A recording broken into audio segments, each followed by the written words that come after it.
NCERT की किताब में जिन्ना, कांग्रेस पार्टी और लॉर्ड माउंटबेटन को भारत पाक बंटवारे का दोषी बताया गया है।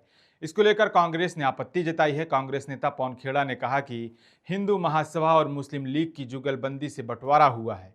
उन्होंने कहा कि इतिहास का कोई सबसे बड़ा विलेन है तो आरएसएस है। पीढ़ियां उनको माफ नहीं करेंगी जो उन्होंने किया है। आरएसएस ने उस वक्त के 25 साल मुखबंदी और जुगलबंदी करते हुए गुजारे हैं। अडानी जिन्ना की मजार पर सजदा करने के लिए गए थे। दरअसल एनसीईआरटी की कक्षा 6 से 8 और 9 से 12 के लिए पाक भारत बंटवारे पर 2 नए मॉड्यूल जारी किए हैं।